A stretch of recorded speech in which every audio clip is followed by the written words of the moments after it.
어느 날 솔로몬 왕이 현자들에게 질문을 했습니다. 위로부터 오는 복 가운데 가장 큰 복이 무엇입니까? 현자 호마가 말했습니다. 부귀입니다. 솔로몬 왕이 다시 물었습니다. 왜 부귀가 가장 큰 복이라고 생각합니까? 현자 호마가 대답했습니다. 부귀는 견고한 성과 같아서 마음이 든든할 뿐 아니라 무엇이든지 살 수 있기 때문입니다. 이번에는 지략이 뛰어난 아슈에게 물었습니다. 위로부터는 복 가운데 가장 큰 복이 무엇입니까? 지략과 아슈가 말했습니다. 저는 지혜라고 생각합니다. 솔로몬 왕이 그에게 다시 물었습니다. 왜 지혜가 가장 큰 복이라고 생각합니까? 지략과 아슈가 대답했습니다. 지혜는 선한 길로 인도하며 영혼을 지킬 수 있을 뿐 아니라 명예도 얻을 수 있기 때문입니다. 마지막으로 라피 피실에게 물었습니다. 위로부터는 복 가운데 가장 큰 복이 무엇입니까? 라피 피실이 말했습니다. 저는 덕이라고 생각합니다. 솔로몬 왕이 다시 라피 피실에게 물었습니다. 왜 덕이 가장 큰 복이라고 생각합니까? 라피 피실이 대답했습니다. 덕은 많은 친구를 얻을 수 있기 때문입니다. 솔로몬 왕이 현자들의 대답을 듣고 한숨을 크게 내쉬었습니다. 그러자 현자들이 솔로몬 왕에게 물었습니다. 왕께서는 가장 큰 복이 무엇이라고 생각하십니까? 솔로몬 왕이 대답해요. 그것은 평안입니다. 부귀가 있으면 무엇합니까? 지혜가 있으면 무엇합니까? 덕이 있으면 무엇합니까? 궁궐에 살면 무엇합니까? 걱정, 근심이 있다면 다 소용없지 않습니까? 우선 마음이 평안해야 되지 않겠소? 맞는 말이에요. 옳은 이야기입니다. 마음이 평안해야 행복합니다. 마음이 평안해야 기쁜 것입니다. 마음이 평안해야 즐거운 것입니다. 성 프란시스가 순례의 길을 가다가 너무 지쳐서 우물가에 앉아서 쉬고 있었습니다. 그때에 한 여인이 물동이를 들고 와서 그 물동이에 물을 가득 채운 다음 거기에 나뭇가지를 꺾어서 물 위에 띄웁니다. 성 프란시스가 그 모습을 보고 이상했습니다. 신기했습니다. 그래서 그 여인에게 왜 그렇게 하는지를 물었습니다. 여인이 대답했습니다. 이렇게 하지 않으면 물이 요동쳐서 넘칩니다. 그러나 나뭇가지를 물에 띄우면 물이 출렁거리는 것을 막아줍니다. 성 프란시스가 그 말을 듣고 땅에 꿇어 엎드렸습니다. 그리고 하나님께 다음과 같이 기도했습니다. 주님이시여, 내 마음에 나무 십자가를 띄워주십시오. 그렇지 않으면 내 마음에 일어나는 풍랑을 잠재울 수 없나이다. 우리의 마음은 물결치는 바다와 같습니다. 여러분의 마음은 모두 뭐냐? 바다예요. 저 동해 바다만 바다가 아닙니다. 저 남해 바다만 바다가 아닌 것입니다. 서해 바다만 바다가 아닌 것입니다. 여러분 속에 있는 마음이 바다인 것입니다.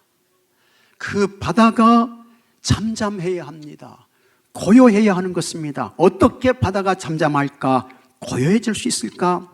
여러분의 마음의 바다에 예수님의 십자가가 띄어지면 되는 줄로 믿으시기 바랍니다. 2024년이 지나가고 있습니다. 세월이 빨라요. 보통 빠른 것이 아닙니다. 계곡을 흐르는 유수처럼 빠릅니다. 쏜살같이 지나갔습니다. 이렇게 빠른 세상, 험한 삶을 살면서 여러분 평안하셨습니까? 여기까지 오는 동안 이런저런 일들이 많았습니다. 세상 여러 곳에서 전쟁이 일어났습니다. 수많은 사람들이 죽었습니다. 다쳤습니다. 가족을 잃었습니다. 집이 없어졌습니다. 자연재해가 심각했습니다. 지난 여름은 너무 더웠습니다. 그야말로 대단했습니다. 그러나 그런 가운데에서 여기까지 왔습니다. 하나님께서 여러분에게 평안을 주셨음을 기억하시기 바랍니다. 하나님께서 여러분에게 때를 따라 돕는 은혜를 내려주셨습니다. 그러니 하나님께 감사하셔야 돼요. 감사하셔야 합니다. 하나님을 크게 높이며 찬송하시기 바랍니다. 우리가 사는 세상의 논리는 약육강식입니다. 약한 자는 죽는다는 것입니다. 강한 자는 산다는 거예요. 그래서 사람들은 저마다 강한 자가 되려고 합니다. 그 강함의 수단이 뭡니까? 사람들이 다 돈을 쫓아가요. 돈이 왕이라는 것입니다. 돈이 힘이라는 것입니다. 그리고 끊임없이 권력과 권세를 추구합니다. 명예를 쫓아가고, 물론 돈이 있으면 세상을 살기에 편하지요. 권력과 힘이 있으면 많은 사람들이 거기에 찾아와요. 그러나 성경의 말씀과 영적인 가치관은 그렇지 않습니다. 돈이 우리에게 행복을 줍니까? 아니에요. 강력한 힘이 그의 삶을 강한 자로 세워주나요? 아닌 것입니다. 역사가 그것을 증명하고 있습니다. 세상에서 영원한 것은 없습니다. 다 지나가요. 모두 소멸하는 것입니다.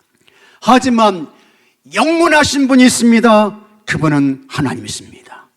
그 하나님을 사랑하면 하나님께서 평안을 주십니다. 하나님께서 행복을 주십니다. 하나님께서 즐거움도 주십니다. 하나님께서 만족도 주십니다. 사람에게는 영혼이 있습니다. 그 영혼의 만족이 없으면 절대로 인생에서 행복할 수 없습니다. 다른 사람이 누리지 못하는 부귀와 영화를 다 누리면서도 아무런 만족과 기쁨을 누리지 못하는 것은 그 영혼의 만족이 없기 때문에 그렇습니다. 때문에 지혜로운 사람은 누구냐? 자기 영혼을 돌보고 자기 영혼을 살피는 사람인 것입니다.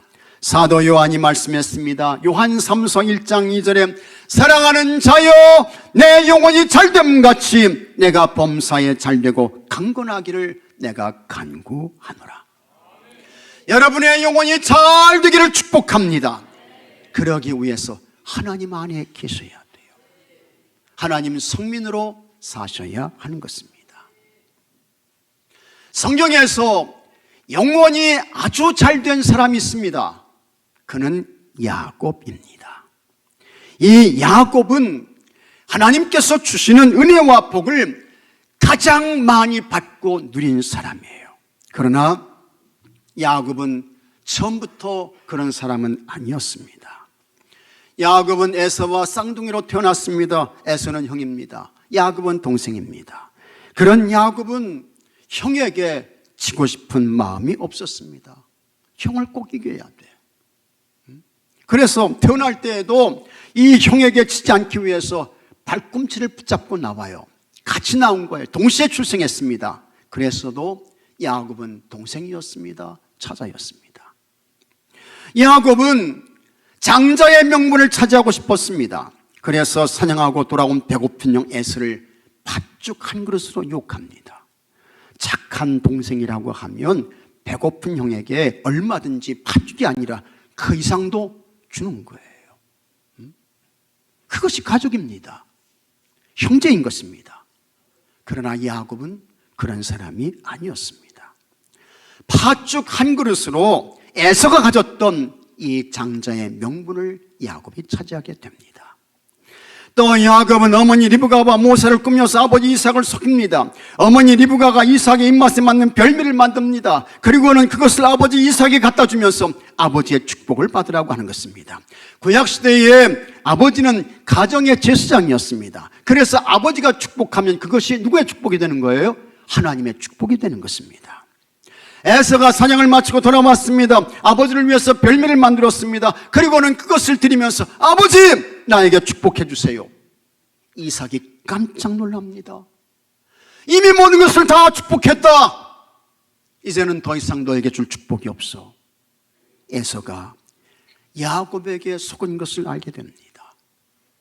그리고는 이 에서가 야곱을 죽인다는 것입니다. 창세기 27장 41절에 그의 아버지가 야곱에게 축복한 그 축복으로 말미암아 에서가 야곱을 미워하여 심중에 이르기를 아버지를 곡할 때가 가까웠은즉 내가 내 아우 야곱을 죽이리라. 이 말을 어머니 리브가가 들어요. 리브가도 공범이었습니다. 리브가는 에서의 성격을 잘 알았습니다. 쟤는 한 번 마음 먹은 것은 반드시 그대로 행하는 에서지. 그래서 리브가가 야곱에게 어서 빨리 형 에서를 피해서 외삼촌 라반 있는 집으로 피하라는 것입니다. 그곳으로 떠나라는 거예요. 그렇게 야곱이 외삼촌 라반의 집으로 쫓겨왔습니다. 야곱의 하란 생활이 시작되었습니다. 라반은 세상에서 아주 깐깐한 사람이었습니다. 빈틈없는 사람이에요. 쉬운 사람 아닙니다. 그래서 야곱 앞에서 양과 염소가 도둑을 맞아서 수가 모자라지 않는지 한 마리 한 마리를 다 셉니다. 그리고 혹시라도 가축의 수가 모자라면 야곱에게 채워놓으라고 하는 것입니다. 그런 야곱은 낮에는 더위를 견디며 일했습니다. 밤에는 추위와 싸우며 힘든 생활을 했습니다. 외삼촌 라반이 가축의 수를 세니 악한 짐승들이 해하지 못하도록 밤을 세워서 무리와 떼를 지켰습니다. 형 에서의 칼날을 피해 바단 아람으로 피신한 야곱, 그는 그곳에서 20년을 살았습니다. 그런데 하나님께서 야곱에게 복을 주십니다. 야곱이 4명의 아내를 취하게 됩니다. 12명의 아들을 낳아요. 1명의 딸도 있었습니다. 그는 거부가 되었습니다. 그의 재산은 헤아릴 수 없을 만큼 많아졌습니다. 그러나 재산을 많이 모은 야곱에게 들려오는 소식과 눈에 보이는 현실은 그가 그냥 그곳에서 마냥 편안하게 살 수 있는 형편이 아니었습니다. 야곱에게 이런 소리가 들리는 거예요. 1절에 야곱이 라반의 아들들이 하는 말을 들은즉 야곱이 우리 아버지의 소유를 다 빼앗고 우리 아버지의 소유로 말미암아 이 모든 재물을 모았다 하는지라. 야곱이 라반의 안색을 본즉 자기에게 대하여 전과 같지 아니하더라. 야곱의 상황이 어떻게 해요? 심각해졌습니다. 라반의 아들들의 말처럼 야곱의 외삼촌 라반의 재산을 강제로 빼앗아서 부자가 됐습니까? 전혀 아닌 것입니다. 야곱이 얻은 부는 공짜로 된 것이 아닙니다. 외삼촌 라반의 눈을 속여서 빼앗은 것은 더욱 아닙니다. 온갖 속임수로 10번이나 품삯을 변경하는 외삼촌의 관계에서 하나님께서 야곱에게 복을 주셨습니다. 이런 야곱에게 들려오는 소식은 자신을 비방하고 깎아내리고 험담하는 소리뿐이었습니다. 거기서 야곱은 결심합니다. 이제는 더 이상 여기는 아니다. 아버지가 있는 가나안 땅으로 돌아가자. 야곱은 그가 20년 동안 살았던 밧단 아람을 미련 없이 떠나서 가나안으로 돌아갈 것을 마음에 작정했습니다. 우리가 사는 세상도 다르지 않습니다. 열심히 노력했어요. 수고했습니다. 애를 썼습니다.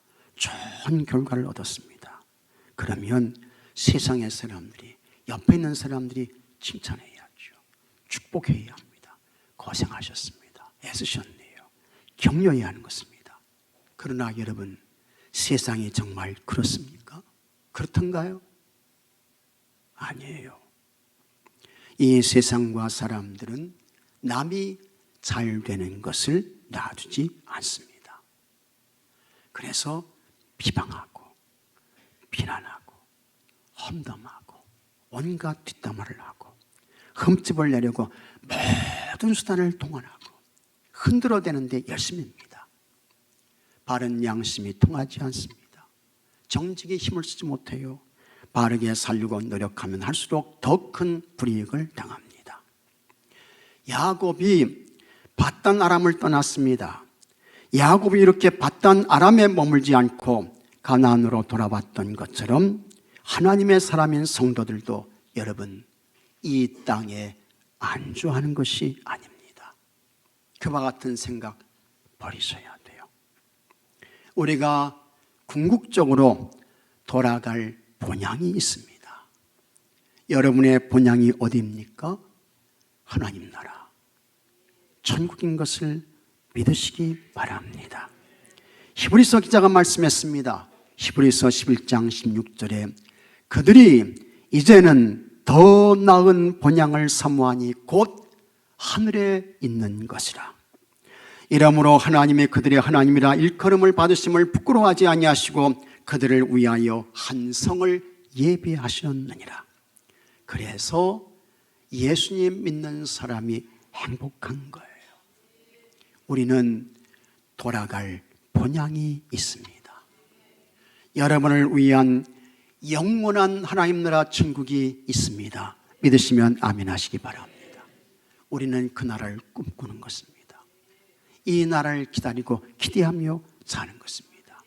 성도의 행복인 것입니다. 야곱은 20년 동안 밧단 아람에서 참 고단한 삶을 살았습니다. 그런 야곱은 단 한 번도 그의 고향 가나안 땅과 아버지 이삭을 잊어본 적이 없습니다. 창세기 31장 30절에 야곱이 얼마나 그의 고향 가나안과 아버지 이삭을 그리워했는지를 알 수 있는 말씀이 나옵니다. 외삼촌 라반이 이렇게 말합니다. 이제 내가 내 아비 집을 사모하여 돌아가려는 것은 옳거니와. 야곱은 아버지 이삭과 아버지가 있는 고향 가나안 땅을 어떻게 해요? 사모했다고 했습니다. 사모한 거예요. 이 사모하다는 히브리어로 카사프라고 합니다. 카사프. 이것의 의미는 바라는 것입니다. 구하는 것입니다. 희망하는 것입니다. 기대하는 것입니다. 기다리는 것입니다. 그런데 그 정도가 너무 강해서 얼굴이 하얗게 창백해질 정도로 바라보는 거예요. 얼굴이 헬쑥해질 정도로 고개를 그냥 쑥 빼고 바라보고 기대하고 소망하는 것입니다. 이것이 카사프, 사모하는 것입니다. 여러분도 여러분의 본향인 하나님 나라 천국을 그렇게 사모하며 살기를 바랍니다. 성도는 그렇게 사는 거예요. 그런데 문제는 우리가 이와 같은 하나님 나라 천국에 이르기 전에 밧단 아람과 같은 세상에서 우리에게 주어진 삶을 살아야 합니다. 과연 어떻게 살아야 야곱과 같이 하나님의 복을 받고 누리며 살 수 있을까? 어떻게 해요? 첫째로 어떤 경우에도 하나님께서 함께 하심을 믿어야 합니다. 꼭 믿으셔야 돼요. 하나님께서 함께 하신다. 믿으셔야 됩니다. 5절에 야곱이 말했습니다. 그들에게 이르되 내가 그대들의 아버지의 안색을 본즉 내게 대하여 전과 같지 아니하도다. 그러할지라도 내 아버지의 하나님은 같이 하겠습니다. 나와 함께 계셨느니라. 할렐루야. 그러할지라도 하나님은 나와 함께 계셨느니라. 여기 그러할지라도 이것은 야곱이 외삼촌 라반에게 당한 여러 가지 불이익과 고난을 다 포함하는 것입니다. 외삼촌 라반이 야곱의 품삯을 몇 번 바꿔요? 10번 바꾸는 것입니다. 여기서 10번은 딱 10번만 말하는 거 아니에요. 아주 많다는 것입니다. 라반이 라헬 대신에 레아를 아내로 주는 것입니다. 자기로나 보니까 레아가 옆에 있는 거예요. 또 야곱의 인생을 착취하고 망치려 했을지라도, 그리고 외삼촌 라반의 안색이 변하여 예전과 같지 않을지라도 이와 같은 모든 것에도 불구하고 야곱은 하나님은 야곱과 함께 하셨습니다. 함께 하셨어요. 때문에 야곱은 이겨낼 수 있었고, 야곱은 승리할 수 있었고, 야곱은 하나님의 복을 받고 누리며 살 수 있었습니다. 여러분이 살아온 2024년의 시간들이 경제적으로는 불경기의 연속이었습니다. 정치적으로는 혼란과 혼돈의 어둠이었습니다. 그것은 지금도 계속되고 있어요. 언제 끝날지 모릅니다. 세계적으로는 전쟁이 일어났습니다. 어떤 분은 이 한 해 동안 몸이 몹시 아프신 분도 있었습니다. 어떤 사람은 자녀의 문제로 어려움을 겪었습니다. 어떤 사람은 인간관계 속에서 갈등의 시간을 보냈습니다. 고통의 삶이었습니다. 아픔의 세월이었습니다. 슬픔의 현장에 있었습니다. 그러나 아무리 그렇다 할지라도 하나님은 여러분의 과거의 시간에 함께 하셨습니다. 현재의 시간에도 하나님께서 함께 하시고 있습니다. 미래에도 하나님은 여전히 여러분과 함께 하실 것입니다. 믿으시면 아멘 하시기 바랍니다. 하나님은 어떤 어려움과 곤고가 있다 할지라도 여러분을 절대로 떠나시지 않습니다. 여러분 버리지 않으세요. 이것을 믿고 확신하며 길을 변경하지 않는 사람은 슬픔의 옷을 벗고 기쁨의 띠를 띠게 될 것입니다. 아픔의 터널을 빠져나와서 광명의 빛을 보게 될 것입니다. 눈물이 찬송이 될 것입니다. 여러분의 탄식이 뭐가 돼요? 웃음이 될 것입니다. 하나님이 함께 하세요. 한숨이 감사가 될 것입니다. 2024년 하나님께서 함께 하셨습니다. 지금도 여러분과 함께 하시고 있습니다. 2025년 새해에도 하나님께서 우리와 함께 하실 것입니다. 야곱과 함께 하신 하나님께서 여러분과 함께 하셨습니다. 감사하십시오. 지금도 함께 하세요. 2025년 새해에도 하나님께서 반드시 여러분과 함께 하실 것입니다. 그와 같은 함께 하시는 하나님의 확신을 가지고 기대와 소망으로 다시 도전하며 전진하며 올라가는 여러분들이 되시기를 바랍니다. 둘째로 하나님의 보호하심을 믿어야 합니다. 야곱은 하나님의 보호하심을 이렇게 말했습니다. 7절에 그대들의 아버지가 나를 속여 품삯을 10번이나 변경하였느니라. 그러나 하나님이 그를 같이 하겠습니다. 막으사. 하나님이 어떻게 해요? 막으셨다는 거예요. 이거 뭡니까? 하나님의 보호예요. 그 다음에 나를 해치지 못하게 하셨으며, 이거 뭡니까? 하나님의 지켜주심입니다. 하나님의 보호와 하나님의 지켜주심에 대한 야곱의 신앙 고백입니다. 라반은 야곱보다 인간적인 수단과 세상적 방법을 쓰는 수완이 훨씬 높은 사람이었습니다. 그래서 라반이 야곱을 속입니다. 품삯을 10번이나 바꿔요.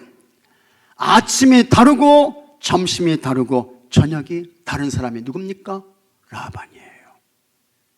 어제가 다르고 오늘이 틀리고 내일 바뀌는 사람이 누구예요?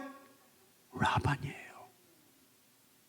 이런 사람은요, 참 어려운 사람입니다. 힘든 사람이에요.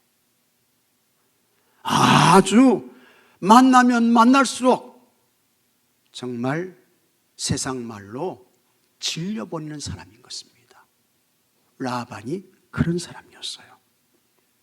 그런 외삼촌 라반의 집에서 야곱이 무슨 살이 했어요? 무슨 살이? 처가살이 했잖아요. 처가살이. 처가살이가 쉬워요? 어려워요?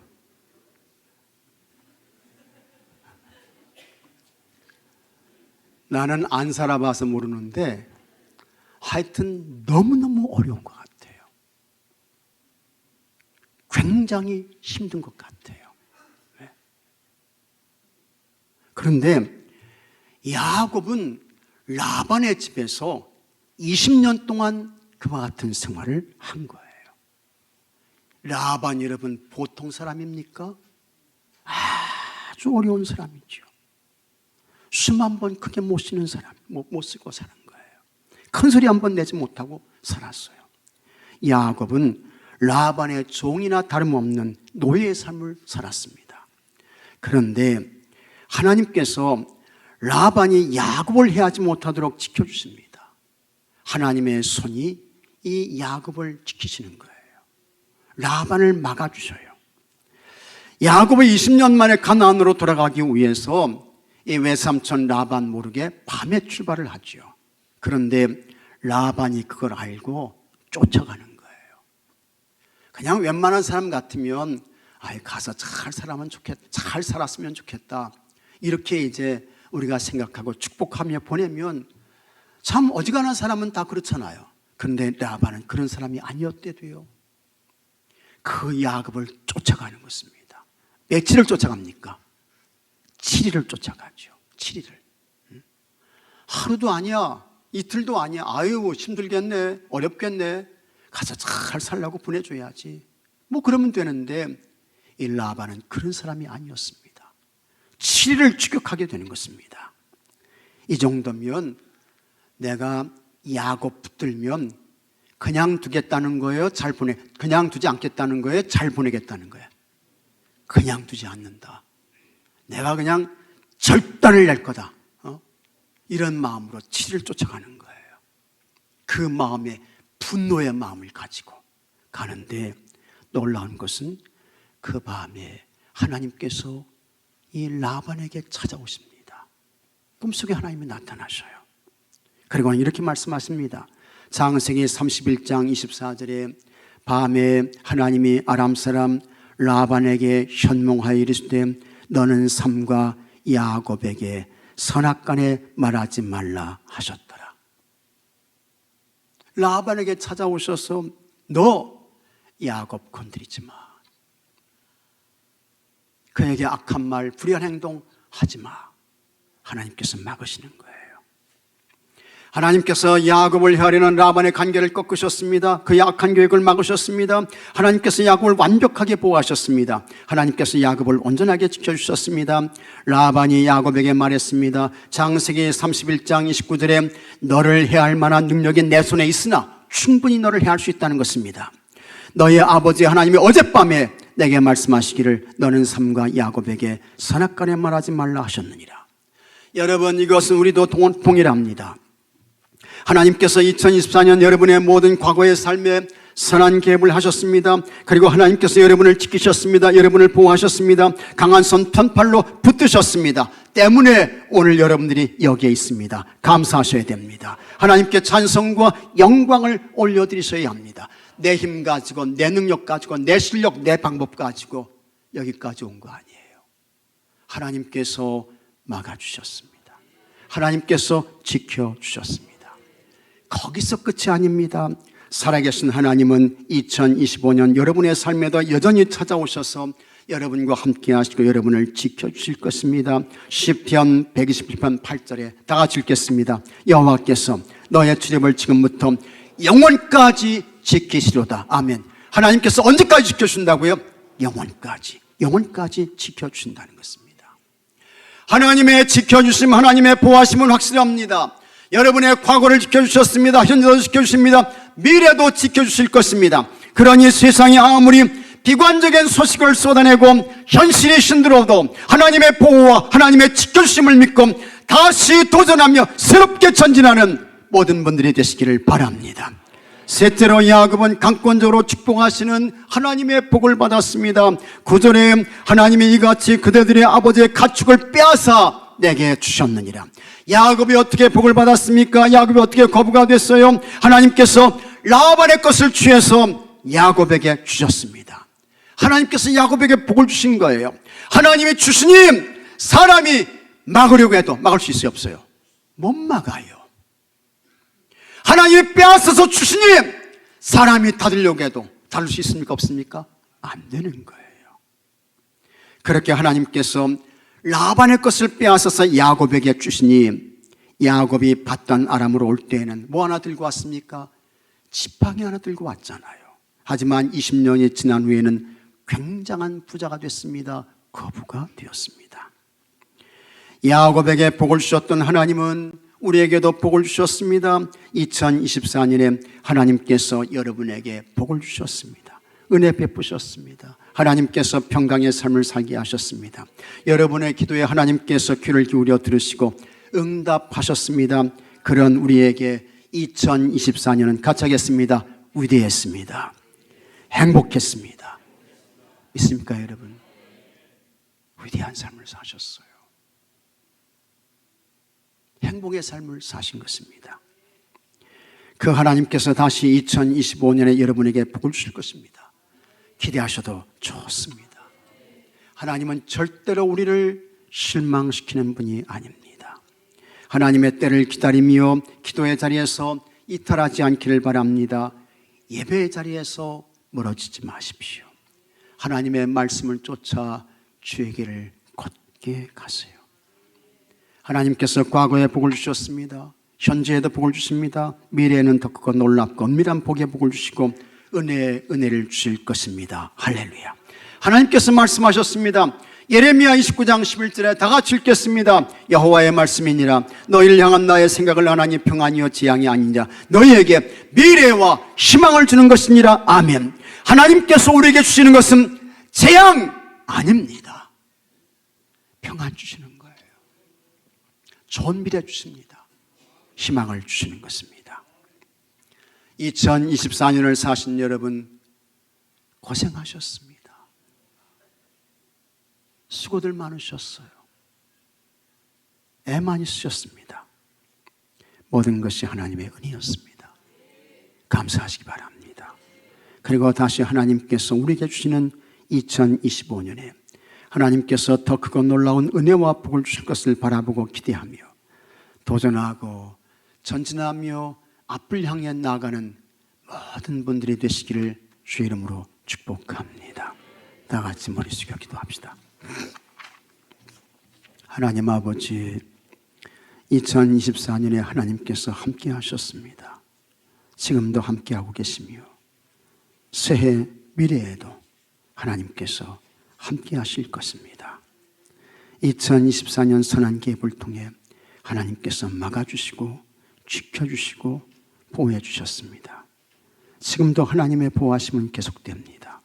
우리에게 주실 새 미래에도 하나님께서 반드시 우리를 지키시고 보호해 주실 것입니다.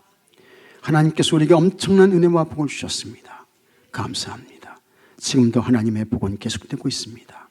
우리에게 허락하실 미래 새해에도 하나님께서 은혜를 더하시고 복의 복을 내려 주실 것입니다. 감사하게 하시고 찬송하게 하시고 그 하나님을 기대하고 바라보며 아버지 하나님 새로운 희망과 소망을 가지고 앞을 향해 나가며 전진하며 올라가는 모든 주의 성도들 되게 해 주시옵소서. 찬송과 존귀와 영광을 하나님께 올려드리옵고 우리 주 예수 그리스도 이름으로 간절히 기도하옵나이다. 아멘.